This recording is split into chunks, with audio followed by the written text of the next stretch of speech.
How's it going, wrestling fans? Thanks for tuning into this episode of the Wrestle Report, episode 18 with Phil and Don. 18, I baby. am Phil. And I'm Don. And less than 24 hours ago was WWE Elimination Chamber for 2021. A lot went down, got some new champions. The main event for Wrestlemania appears to be set. We'll talk about more of that later. And a couple other twists and turns in between.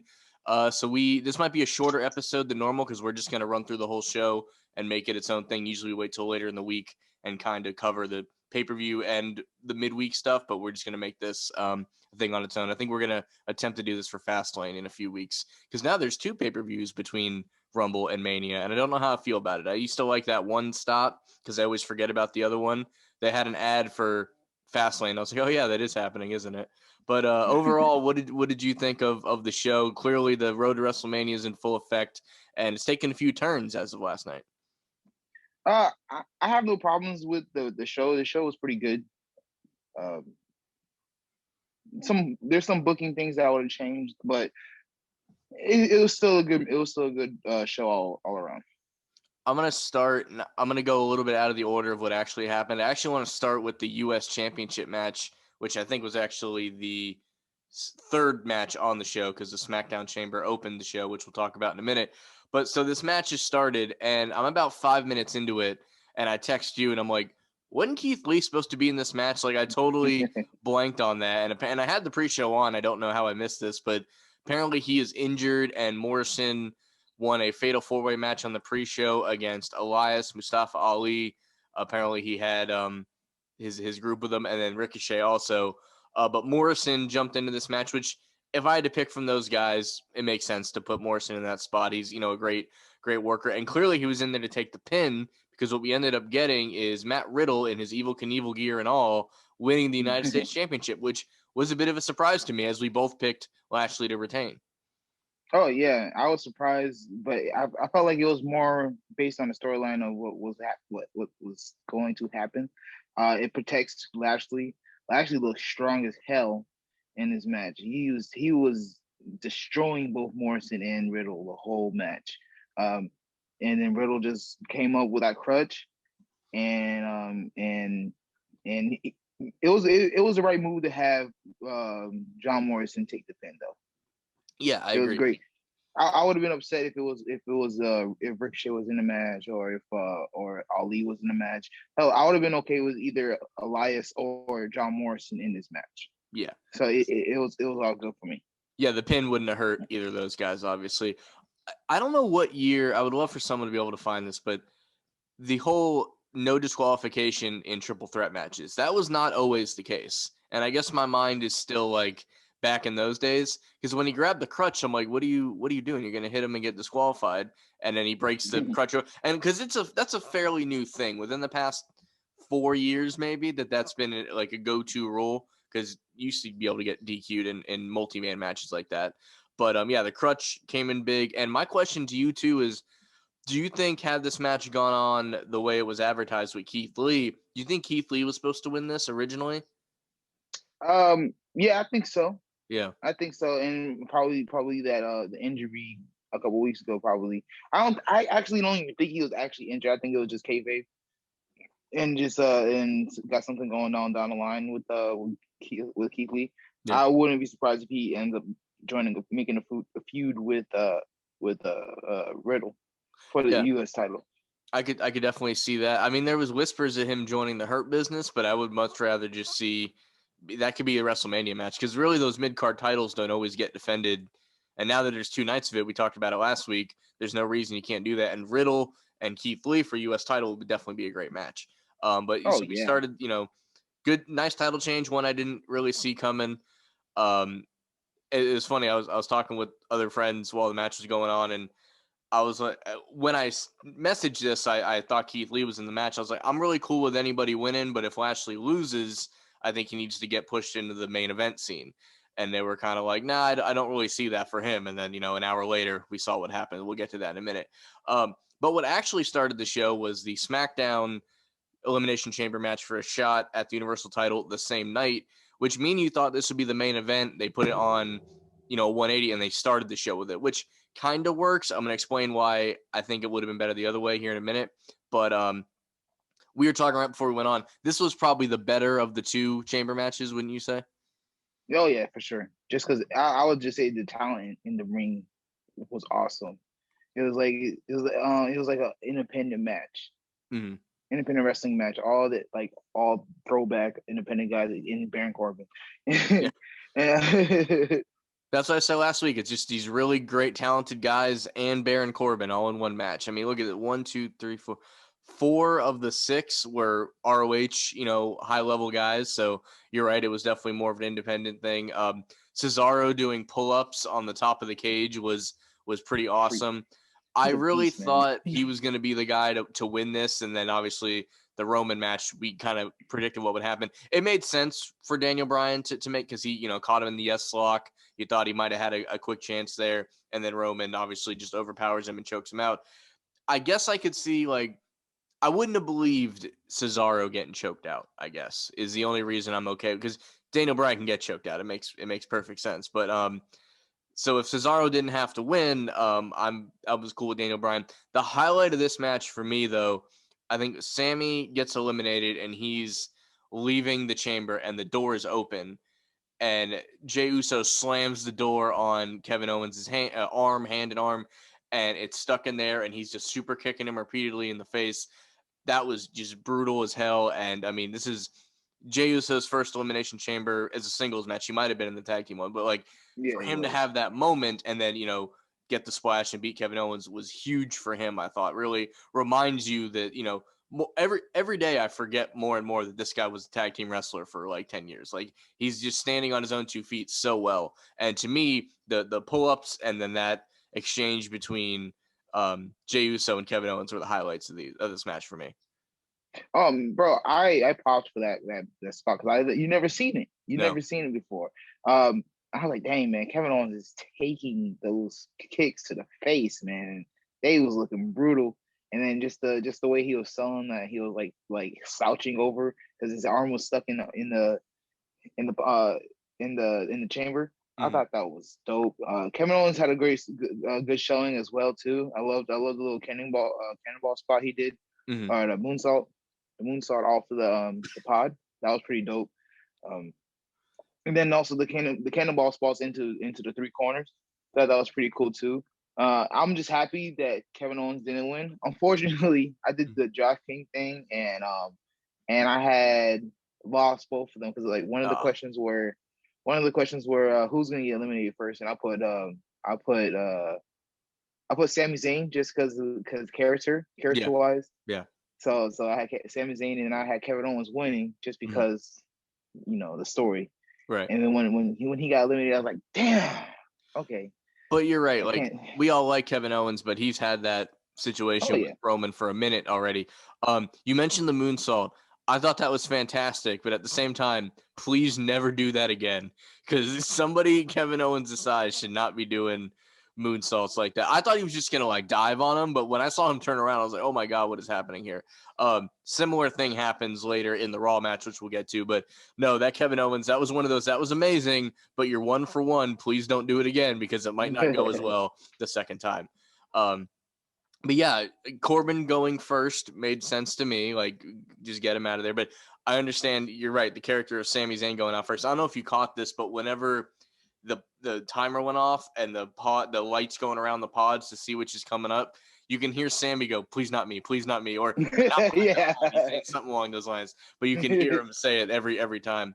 And I will note too, the chamber is obviously has gone through an evolution since since it originated, and the sliding plexiglass for the guys makes a little more sense to me, because Sammy couldn't get out of the one side, and then Cesaro just slides open the other and uppercuts him to high heaven, and I thought that was cool. So the cage is the evolution of the chamber itself is making it easier to pull off some of these moves. Oh yeah. Some people are complaining about the mats on the outside. It's been that way a couple of years now, but the other things it's added, I think, has definitely made it great. And then I touched on it for a second. Obviously, Daniel Bryan wins, who, did look great in this. Roman Reigns comes out. The match is only about a minute and a half because, that's what you expect. But there's that brief moment of hope where Daniel Bryan looks like he's got him in the S-lock and he might just get him. And it made a little bit of a believer out of me, but I think we knew where this was going, and then Roman gets the spear, and the thing about this pay per view is it's predictable about 80% of the way, and then they just throw they throw a curve at you, because obviously after this happens, Edge comes out, spears Roman Reigns, and I guess officially announces, because he said he would do it on the show, that he'll be facing Roman Reigns. I mean, he pointed at the sign and the fireworks went off, so I imagine that's what that's supposed to mean. How did you feel about the way all that shook out? I loved it. I seen it coming though, just because like I seen how Paul Heyman. If you look at Paul Heyman when he's on the side, after he acknowledges Roman Reigns with the title, you can see Paul Heyman just like standing on the corner looking, and then finally gets down, and when he gets down, that's when Roman turns around and he eats the spear. Roman sold the hell out of it, man. Yeah. He really did, and I love the intensity in Edge's face to show in the point. The point was great. Mm-hmm. That was actually a great point, and I love the pyro with it. I'm excited for the match. There's some matches that we talked about before that could happen, especially if you throw other people in like Christian. Just saying, you could do some cool things. I want to see what happens with Daniel Bryan though now, just because I know there is one more pay per view. Yeah, that is Fastlane. I could see Roman and Bryan at Fastlane. Here's my one issue. I have no issue with him picking Roman. I have no issue with that match if it takes place the way we think it is. But here's my Edge has always been, he kind of like burned Miz a couple weeks ago, where he's like, "Don't tell me what you're gonna do. Like, I got all these champions on high alert because I don't know who I'm gonna pick, and I'm gonna wait till all the Elimination Chambers shake out." And he picks Roman before the Raw match takes place, because what we'll get to later, that title is now looking like the easiest to obtain, which we'll get to the winner there. But to me, it would have almost been better if he just speared him and just kind of like, "I'm in your head" kind of moment, like, and then walked off. And I thought that's kind of what they were going for, and even with the pointing and everything. But then on social media, like a minute later, they have the graphic up, and I was like, all right, there's still like 5% of me that thinks this isn't official. Like, Edge is going to come out on Raw and be like, "Guys, I don't know where you got that from. I never said that.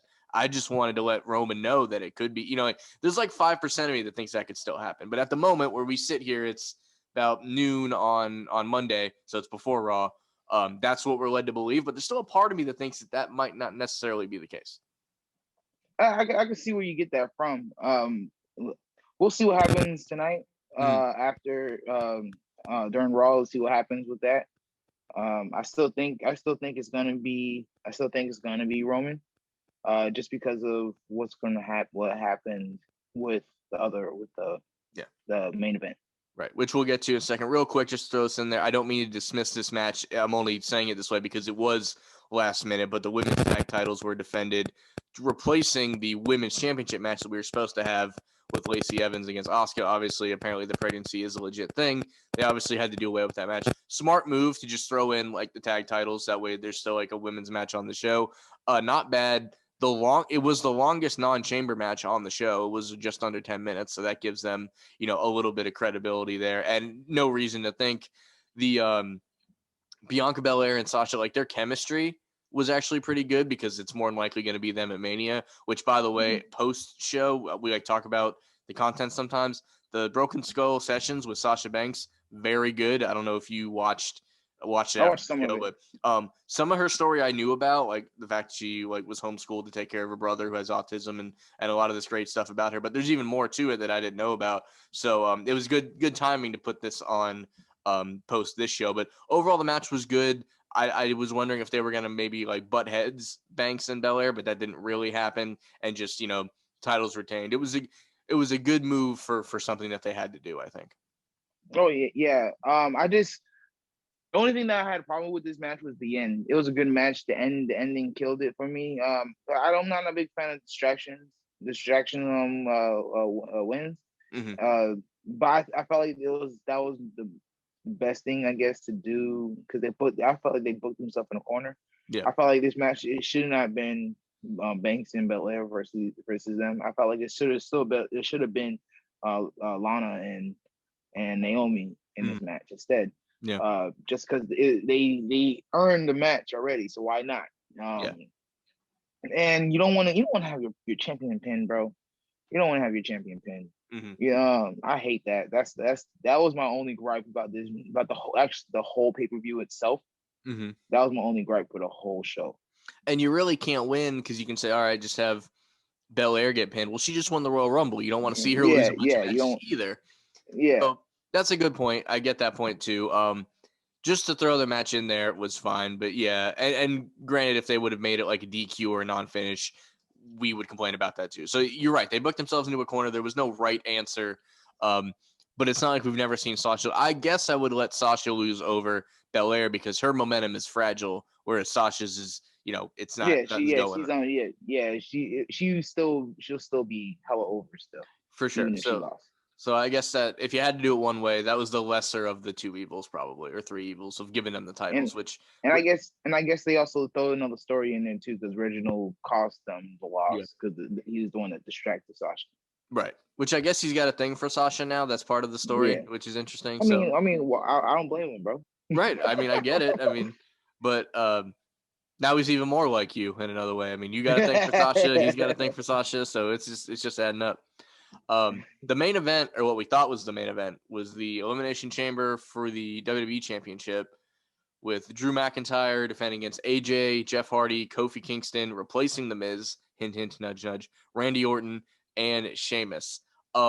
Biggest thing about this match to start off was, let me go back to it, Orton was the first guy eliminated, which I think shocked a lot of people. It shocked me. I thought the only way Orton was going to get eliminated in this is if something with the Fiend happened, or Alexa Bliss is in a pod for a second and then gone and, turns around and eats a Claymore kick or something. That's how I thought Orton was going to get eliminated. But Kofi just straight out wrestled him, and there was this moment that everyone kind of looked like they messed up even. But to start off, Orton going first was definitely a surprise to me. Oh yeah, once again, that DraftKings thing. I had Jeff Hardy being the first one out, just because Jeff I Hardy. would have done the same thing. He's been booked horribly for the past several months. So I just always thought that he was going to be the first one out. For him to last so long, I was surprised.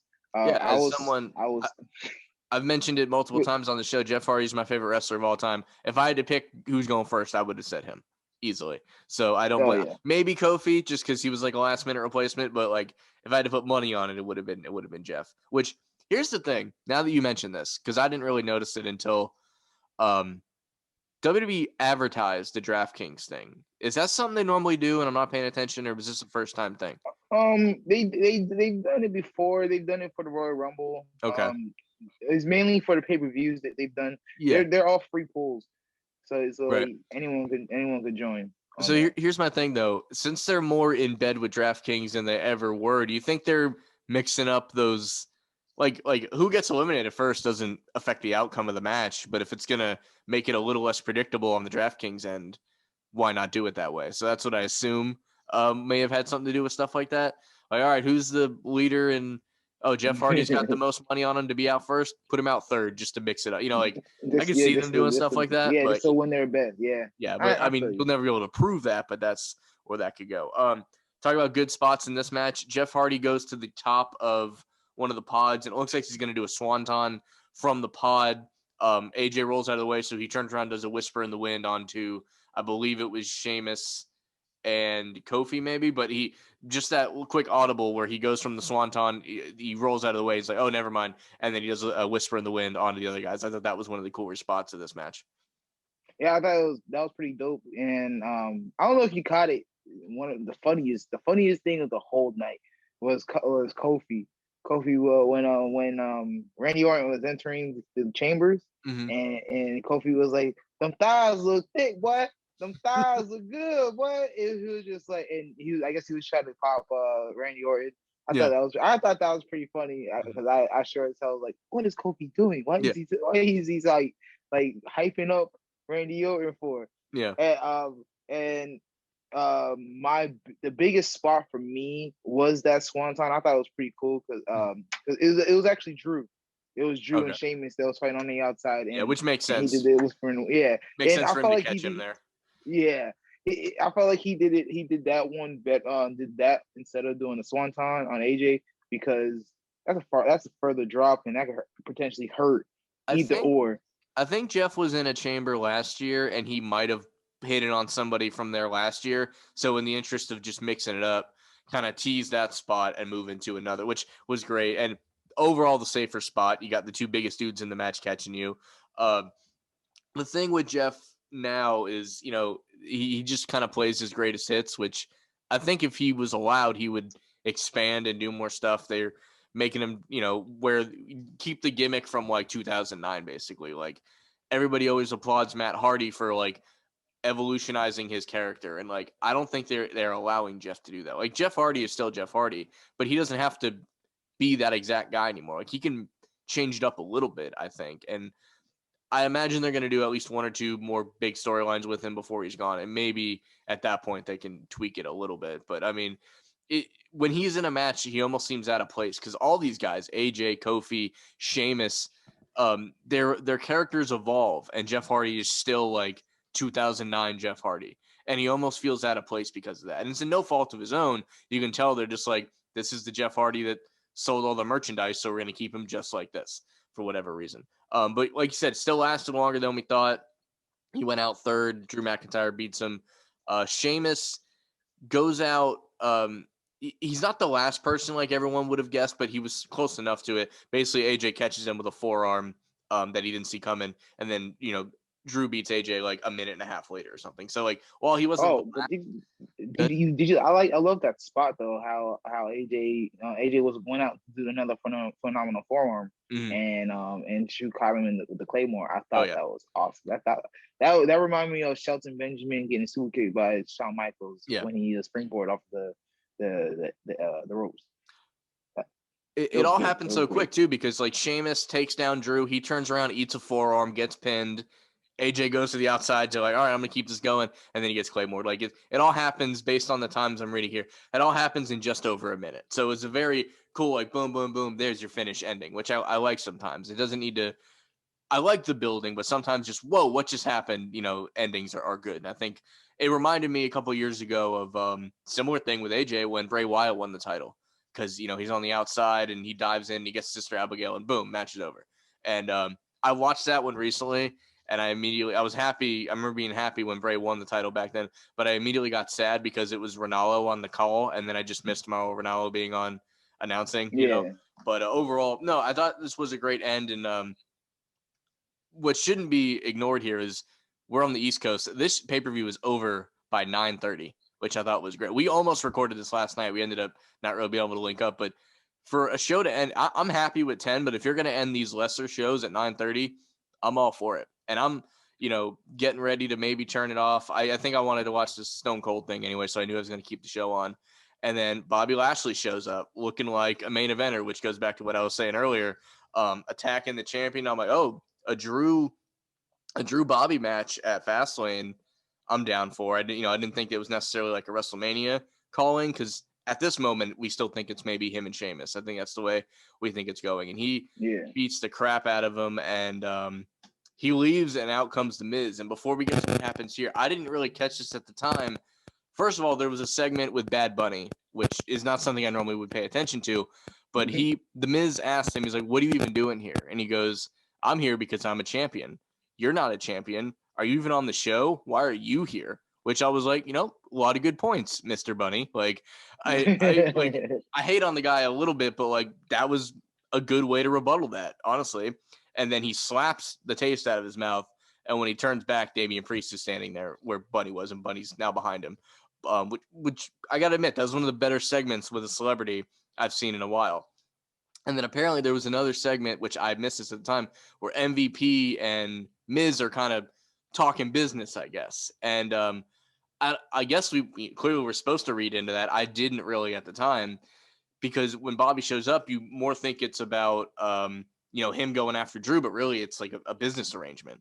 And I'm curious if that gets brought up tonight on Raw, like, hey, we helped you out. Now Bobby gets a title shot, which I'm getting ahead of myself here, but I'm curious where that element of it goes. But what did end up happening, of course, is The Miz cashing in and becoming a 2-time WWE champion.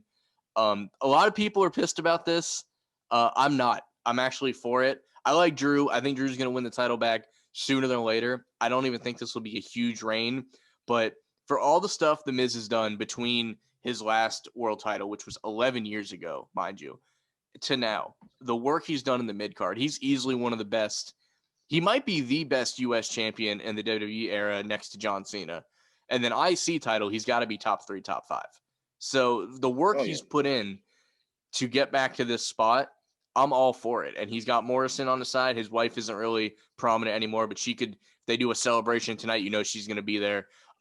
He brings in so much, outside press to the company. Like they have the Miz and Maurice show and everything. And, whenever they want guys on interviews and stuff, he's like, I've heard John Cena, I've heard Cody Rhodes, I've heard a lot of people say, you would be shocked how hard the Miz works behind the scenes. Like I've heard multiple guys say that. So while some people might be overthinking this and are like, no, we don't want the Miz, like I think this is a great move. And like granted, it's a Money in the Bank. It's got to get cashed in at some point. And you really don't want people to unsuccessfully do it too many times. Every once in a while is fine, but you want that like conversion rate to be like 80+%, I think. So while some people are upset with this, I'm kind of interested to see where it goes. And I think he earned it, really. I'm pretty excited about it too. I'm happy about it. I'm not mad at all. I'd rather him win the title now because you still got some time, and I don't see him making it to WrestleMania with the title. Me neither. Especially with the whole exchange we saw with MVP. He's gonna Bobby Lashley's definitely gonna want that first title shot, which I think he should get. And I honestly think it's gonna be at WrestleMania. Not Sheamus. Drew versus Lashley. And Lashley is gonna probably take the pin. I wouldn't even mind Lashley winning that match too. I wouldn't mind. I want to be upset for a long Lashley US or not US World Championship run. I'm with you 100% on that for multiple reasons. One, Bobby's not getting any younger, and if you're gonna pull the trigger, it's around now. Him versus Miz for like Fastlane would be great. Even if a triple threat, if it's like Drew gets a rematch clause, but the Miz already agreed to give him his first, one to Bobby. So the only thing they can do is put them both in the same match, kind of thing. They can work that out. The logistics of it. I'm with you. If Bobby wins the title and defends against Drew, I'm okay with Drew winning, or I'm sorry, with Bobby beating Drew in that, in the grand scheme of things. But I've said it before on here. The stuff that Drew has done in the non-fan era, for him to he deserves that moment in front of fans for carrying the company even more than Roman, because you got to remember Roman was gone for about half of it, and then he came back in, and he's done a great job since he's been back. So if Bobby wins the title from The Miz, and then Drew gets to beat Bobby for it at Mania in front of fans, kind of like a redo of what should have been last year when he beat Lesnar, I would be okay with that too, because I think Drew would deserve that. But if you give me Bobby and Drew, like it's kind of a win-win. But I guess I would pick Drew over that just because I hate to keep saying it that way, but he deserves it after the year of having great 2 title reigns over the whole year with not a single fan in attendance the entire time. Yeah, you're right. I wouldn't mind that either. Either way, I still think it's a win for whoever it was to win. And I could see them doing the whole Bobby Lashley, The Miz, and Drew at Fastlane, and have Bobby pin The Miz, and then Drew saying, "Hey, you didn't pin me, man. Mm-hmm. You didn't pin me. So why would we run this at WrestleMania?" I'm all for it. And honestly, if that happened, it would just be logical. Like it would be easy to explain to. There's people that only watch like Rumble, like the Big Four, right? And if you come into this and you were like, "Why is this match happening?" You explained it in 2 minutes, like 20 seconds, even just now. It's a logical road to get to that match, which it won't even be the main event, because if it is Edge and Roman, that's almost.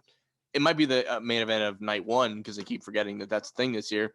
But yeah, and there's still like like I said, there's a 5% chance that the Edge thing isn't finalized.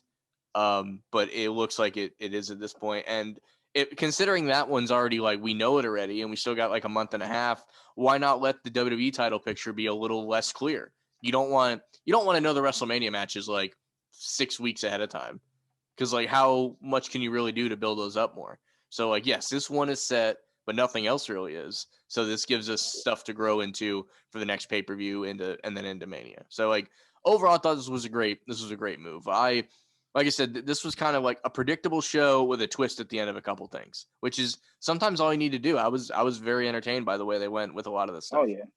And once again, DraftKings did it again because that was the last question. Is the Miz gonna cash in? You said no? Oh, I said yes, bro. Oh, I said yes because I was like, oh, this is a perfect time for him to do it. And then when I saw the Miz and MVP talking before the Chamber match, I was like, oh yeah, it's gonna happen. It's definitely gonna happen. So I haven't done the DraftKings thing. Is it basically like you fill out a series of questions and then you got to have like it's like a test almost. You got to get the highest score on it. Yeah, Okay, yeah. so you're not betting on you're not individual things. You're betting on a bunch of things at once, right? Yeah, you bet. Yeah. Got it. I actually won 20 cents. Oh, right. Win 20 cents because I mean, hey, I pulled me a profit. I ain't put no money down. I ain't do none of that. All I did was just all right. answer the How about questions this? Before Fastlane, you got to set me up with this, and we'll give our DraftKings picks on here too. That'll spice there it up we a go. little Hey, bit. that would be pretty good. But yeah. I have a what is it, FanDuel account, but they don't do wrestling stuff, so I'll have to figure out a DraftKings thing. I usually stay away from to jump into like regular sports. I don't like the fantasy basically that fantasy football that DraftKings does. I prefer the standard ones that like me and you play. But for wrestling, I'll totally give this a try. So by Fastlane, we'll have some DraftKings picks here. It'll kind of go in with our when we pick the pay-per-view matches and everything. But other than that, I think that's going to wrap up today's show. Like I said, was meant to be a little quicker just to give our reactions from the pay-per-view. Like I said, watch Raw tonight. I can't remember the last time I said that, but we're going to see what happens with Bobby Lashley and the Hurt Business and the new champion, The Miz. You know, this is going to be crazy celebration. And then obviously we'll have our Wednesday Night War, NXT, and AEW, and we'll probably have another episode out maybe Thursday or Friday will be the goal. So thank you guys for listening. Enjoy the week of wrestling, and we'll see you next time.